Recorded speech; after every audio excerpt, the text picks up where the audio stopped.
How to respond to verbal abuse. Verbal abuse is a form of emotional abuse. It may involve obvious aggression, yelling, insulting, name-calling.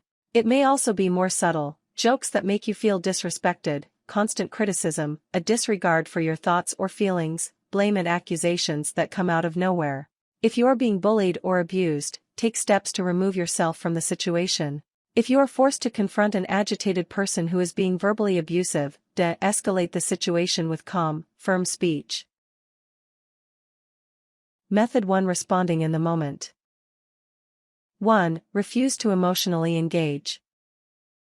When someone speaks to you in an abusive way, he is trying to control your behavior. He wants you to react by getting upset. He is trying to force you to pay attention to him and to give him power. Your response may be to defend yourself and to try to control him, in turn. Don't. The best thing you can do is to turn your attention to yourself and keep control of your own behavior. Don't let yourself be dragged into an argument or an ugly scene. Do not defend yourself against accusations and insults. That would be taking them seriously. Say, "I'm sorry you feel that way." If you are talking to someone who likes to get a rise out of you and then say that you're too sensitive, don't expose your vulnerability by getting upset or appealing to his sympathy. If you are being bullied by a schoolmate, dismiss him. Show that you aren't interested in his opinion. You might smile and say, "Yeah, I'm not here for that." When you are being insulted, mocked, yelled at, threatened, or otherwise verbally abused, take a deep breath. Speak in a calm, even voice. Do not yell or mutter. Remind yourself that nobody has the right to put you down, and that what is happening is not something you deserve. 2. Set boundaries. When you are being verbally abused, explain that you will not engage with the behavior, set consequences, and stick to them. Say, "I would be happy to talk to you about this issue, but I am not going to speak to you when you are yelling, insulting me, threatening me, putting me down," speaking in a sarcastic tone of voice. If she says she is just joking, say, "I don't like that joke, and I am not interested in talking to you when you talk to me like that." If she continues to harass you, set a consequence. Say, "I will talk to you about this when we can both act calmly, however, I will not stay here and be abused. If you keep speaking to me in that tone, I will leave the house." Make sure to follow through on whatever consequence you set. If you said you will leave the house, leave the house. 3. Walk away. If a boundary you set is crossed, or if you feel unsafe, leave. If you are home, you can go to another room or leave the house. If you are being verbally abused by someone you don't know or don't have any reason to talk to, walk away if you feel safe doing so. You don't have to put up with abuse.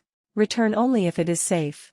Leaving your house is a good strategy if you have a partner or other family member who gets angry and needs to calm down. In these cases, leave for an hour or two and come back when you feel ready. However, if the abuser is more inclined to stay angry, to escalate into violence, or to seek some sort of revenge, stay away.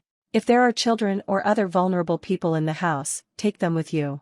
If you are being randomly verbally abused by someone you don't know, either stay silent or say, "I would appreciate that you not speak to me in that tone of voice," and move on to a place of safety as soon as you can. 4. Get help. If you are being verbally abused at work or at school, report your abuser to someone higher up. Enlist help from friends and colleagues as well. If you are being abused by a partner, take steps to remove yourself permanently from the situation. If your child or other dependent is verbally aggressive, set strict limits and seek help for him. Never stay silent about verbal abuse. Let others know what you are going through. Abuse can escalate, and verbal abuse can get in your head. Friends, family, and others can help. If you or someone you know has been experiencing verbal abuse for a prolonged period, find a good therapist as soon as possible. Method 2. De-escalating a risky confrontation. 1. Recognize verbal abuse that may escalate to violence. There are times when you will be forced to engage with a person who is being verbally abusive. For instance, you may be alone and cornered by a mentally unstable person. You may be the teacher in a classroom where a student is insulting classmates, or the manager in a store where a patron is yelling. In these situations, it will be your job to de-escalate the abuse for reasons of safety. Recognize the symptoms of agitation. The person may speak quickly, and may raise her voice or speak in a high pitch. Agitation brings on certain kinds of verbal abuse. These may include cursing, threatening, insulting, demanding, and making illogical statements. Aggressive posture, pacing, shaking, gesturing erratically, or making fists are other signs of agitation. 2. Use calm body language. Take a deep breath and exhale. Look as calm and as certain of yourself as you can. Look into the eyes of the person you are speaking to, but don't stare him down, as this can appear threatening. Get eye level with the agitated person. If he is standing, stand, but make sure you give him space. Move slowly and deliberately. Relax your hands and do not cross your arms. Stand at an angle from the agitated person. Standing or approaching an agitated person at an angle is less likely to appear threatening. Do not turn your back or approach the agitated person from behind. Stand with more physical distance than you normally would. Getting close to someone who is agitated may cause him to panic and escalate into violence. If you notice someone showing signs of increased agitation, step to the side and continue talking to him. 3. Speak in a calm, even voice. Regulate your volume and tone. Speak evenly, slowly, and at an ordinary volume. Do not raise your voice to be heard over yelling. Instead, wait for the abuser to take a breath, and speak then. Take a deep breath if you notice your voice wavering or if you are speaking too quickly or loudly. If you are afraid, you may speak too quietly. Take a deep breath and project your voice, speaking from your diaphragm. 4. Speak respectfully. Use an abundance of respectful language. Say please, thank you, I'm sorry, if you don't mind, sir, ma'am, Mr. Ms. and, if you can, the name of the person you are addressing. Avoid challenging, threatening, bossing, or shaming the agitated person. Repeat what the person is saying to reassure her that you are listening. If she says I can't get any help and you're not helping, say, I hear that I haven't given you the help you need, then ask her how you can better help her. Affirm what she is saying with nods and brief verbal responses, like I hear you, okay, I see. 5. Engage the person's problem. Be honest with all your information if possible. If the information you have will upset the person further, explain that you will discuss it when you can speak together calmly.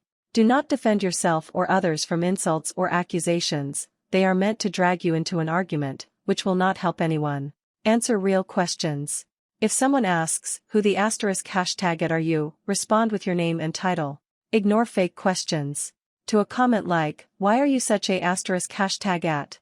You might respond I'm sorry you feel that way. Ask open-ended questions to get more information and to encourage the agitated person to slow down and think rationally. 6. Set firm limits. Explain that you cannot help the person when he is speaking abusively. Stay present with him, but explain that you are not negotiating with him during the outburst. Offer options. Say, would you like to step into the hallway and continue our discussion in a quieter tone of voice, or would you like to come back again tomorrow and discuss this then? Offer empathy for feelings, but not for abusive behavior. Say, I am very sorry that we failed to help you with this, and you have every right to feel angry. You do not have a right to make threatening remarks, however. Method 3. Escaping chronic abuse. 1. Scan your relationships for signs of verbal and emotional abuse. You can be emotionally abused by a partner, a parent, a friend, or anyone you are close to or who has power over you. Verbal abuse expert Patricia Evans defines the following 15 categories of abuse. Withholding. If a loved one does not share feelings, thoughts, or any intimate information with you, especially when you solicit it, she is withholding. Blocking or diverting. This is a form of withholding in which the abuser chooses all the topics of conversation. She may tell you that you are talking too much or complaining too much. Countering. Countering is unnecessary argumentation. This is when someone tries to dismiss or disprove your feelings, thoughts, and opinions on a regular basis. Discounting. If you are told you are too sensitive, too dramatic, making a big deal out of nothing, too serious, or too immature, you are being discounted. Your judgment and self-preservation are being attacked. Abusive joking. If someone makes jokes that upset you or hurt your feelings, she is being abusive by joking. If you express your feelings and she says, it was just a joke, she is using a form of discounting. Blaming and accusing. If someone blames you for things that are not your fault, accuses you of doing things you did not do, this is an abusive behavior. Many abusers can't stand taking responsibility for their own failures, and will take their anger out on you.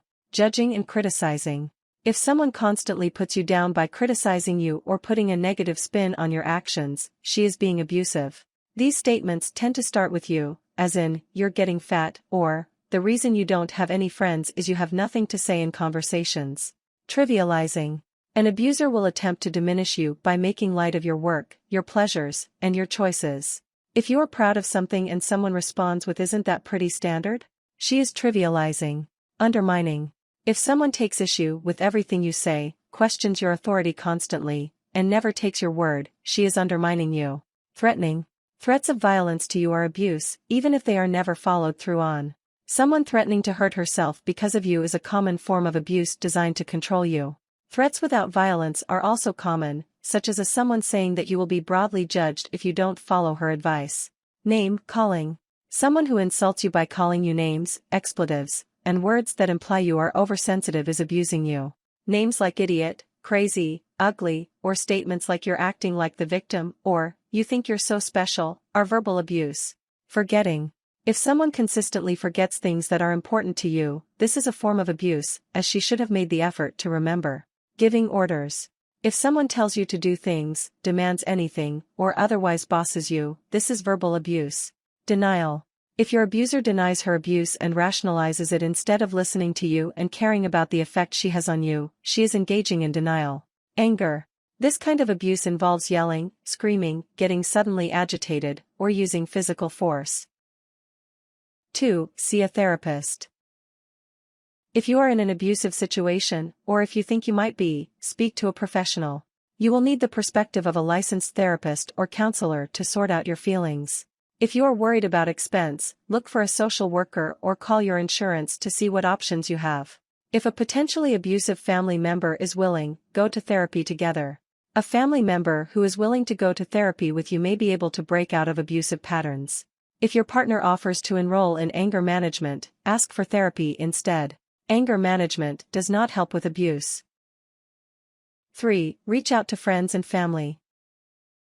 A common symptom of abuse is that you become isolated from your support network.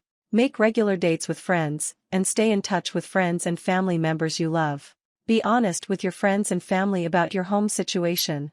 Maintain your own life. You shouldn't feel forced to share all friends and activities with your partner or other abusive loved one. 4. Protect children from verbal abuse.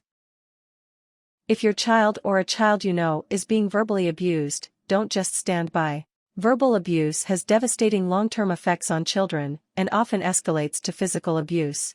If you think you know a child who is being verbally abused, you can call 800-422-445 for advice. If you are certain a child is being verbally abused, report the abuser to your local Child Protective Services, CPS. 5. Leave. If you realize you are living with an abuser, and your situation is not improving, leave. If you feel endangered, leave. If you have children, leave. If the abuse becomes physical, leave. If you are ready to leave, leave. If you think you might want to leave eventually, start saving money and alert some trusted friends. If you have nowhere to go, or if you just need help, call a local domestic abuse program. They might be able to locate a shelter for you where you can stay until you relocate away from the abuser. Call the domestic abuse hotline for advice on where to go and how to do it, 1-800-799-7233, or visit their website, http://www.thehotline.org.